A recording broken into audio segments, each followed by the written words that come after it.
Hello दोस्तों, आज की कहानी है रात की वेश्या भाग 26। वजीर आजम अंसारी का काफिला होटल सरताज में आकर रुका।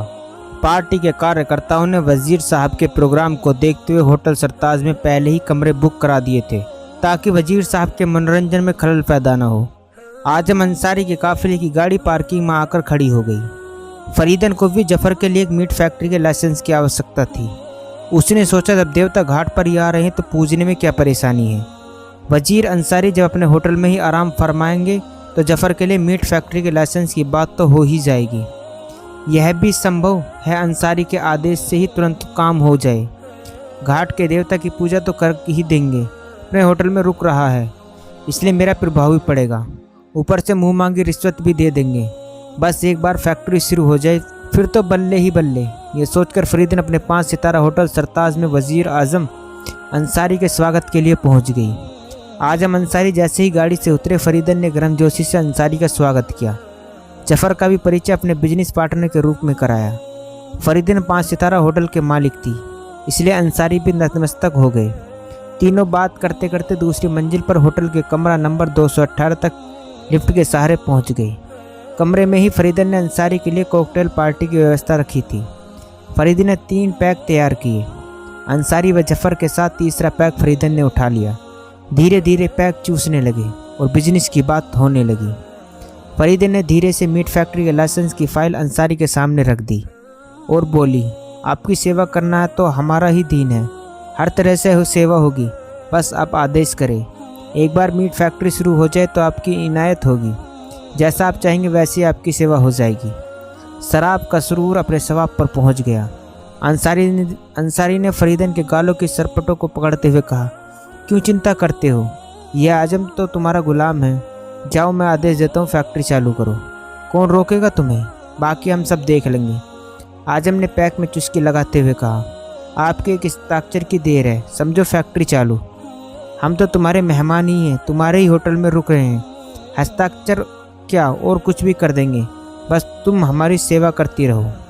फरीदन ने 5 लाख रुपए का एक बंडल अंसारी को थमाते हुए कहा, यह रखो, छोटा सा नजराना है और बाद में देख लेंगे, बस फैक्ट्री चालू कराओ। घाट के देवता की पूजा तो होती ही रहेगी।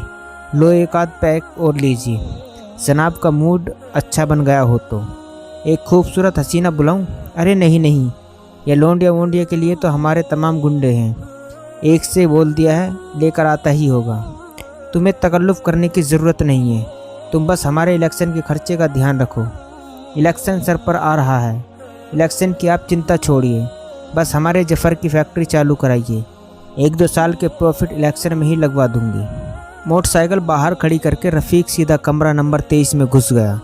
रफ़ीक को देखकर शबनम की आंखों में खुशी का सागर उमड़ने लगा। आंखों पलकों की हदें तोड़कर अपोलो पर फिसलने लगे तो रफ़ीक के हाथ भी उन आंसुओं के ऊपर सरकने लगे। शबनम सुबह से ही रफ़ीक का इंतज़ार कर रही थी। रफ़ीक की जेट भरते हुए बोली, आने में कितनी देर लगा दी, मैं सुबह से ही तुम्हारा इंतज़ार कर रही थी। चलो, कहाँ ले चलोगे, मैं तुम्हारे साथ चलने को तैयार हूँ। तुम जहाँ भी ले चलो मैं चलूँगी। मैंने अपने जीवन की डोर तुम्हारे हाथ में दे दी है। फातिमा कुछ कहेगी क्या? नहीं, फातिमा ने मुझे कोठे ना छोड़ने के लिए बहुत समझाया, मगर मैं तुम्हें वचन दे चुकी थी। मैंने अपनी ज़िंदगी में क्या क्या नहीं सहा, कितनी यातनाएं झेली। मैं किसी को धोखा नहीं दिया तो तुम्हें धोखा कैसे देती। खुद पीसती गई, सभ्य समाज मुझे पीसता गया। पीसते पीसते कोठे तक आ गई, मगर किसी का कुछ नहीं बिगाड़ सकी। इतनी यातनाएं झेल कर मैं कैसे जिंदा हूँ खुदा ही जाने।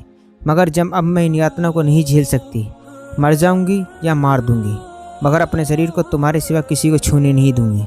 अब मेरे पास जो कुछ हुआ है सब तुम्हारे लिए ही है, तो चलें, अब देर किस बात की है। हाँ रफ़ीक, चलो। शबनम ने कमरा नंबर 23 को अंतिम बार जी भर कर देखा। इस कमरे से उसकी बहुत सी खट्टी मिट्टी 2 साल गुजार चुकी थी। इस कमरे में अच्छा खासा धन भी कमाया। इसी कमरे में कमरा नंबर 23 को अलविदा कहकर शबनम रफ़ीक का हाथ पकड़कर सीढ़ियों से उतरने लगी। नीचे हॉल में फातिमा सजल नेत्रों से उनका इंतज़ार कर रही थी। हाल में खड़ी फातिमा को देखते ही शबनम रफ़ीक का हाथ छोड़कर फातिमा की तरफ दौड़ लगा दी। फातिमा ने अपनी बाहें फैलाकर शबनम को अपनी आगोश में समेट लिया। दोनों फपक फपक कर रोने लगी। शबनम की सिसकियां बंधी तो फातिमा के आंसू भी निकले, जैसे बेटी रुखसत होकर अपनी ससुराल जा रही हो। दोनों के हृदय का गुबार कुछ कम हुआ तो आंखों में बरसात भी थमने लगी। फातिमा ने बहुत बहुत आशीर्वाद शबनम को दिया।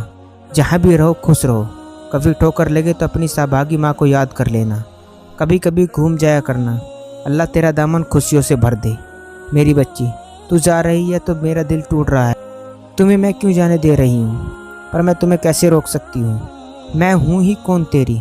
जा अपनी ज़िंदगी खुशनुमा सफ़र पर, इन बदनाम गलियों को छोड़कर। खुश रहना तो अपनी पिछली ज़िंदगी को भूल जाना। चली जा अपने इस बदनसीब माँ को छोड़कर। रफ़ीक ने शबनम का हाथ पकड़ा और धीरे धीरे बाहर की तरफ चल दिया।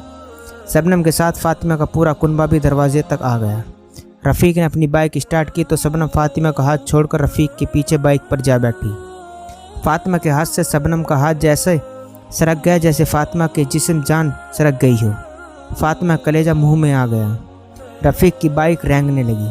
फातिमा दरवाजे में खड़ी अपलक नैनों से शबनम को तब तक देखती रही जब तक वह आंखों से ओझल न हुई। शबनम को आंखों से ओझल होते ही फातिमा अपने आंसू पोंछते हुए हॉल में चली गई। शबनम फातिमा के कोठे को अलविदा कहकर रफ़ीक के साथ सुनम भविष्य की कामना के लिए अपने अगले सफ़र पर निकल गई। क्या होगा आगे जानने के लिए कहानी का अगला भाग ज़रूर देखें। दोस्तों, ये था रात की वेश्या भाग 26। दोस्तों, कहानी अच्छी लगी हो तो चैनल को सब्सक्राइब करना न भूलें।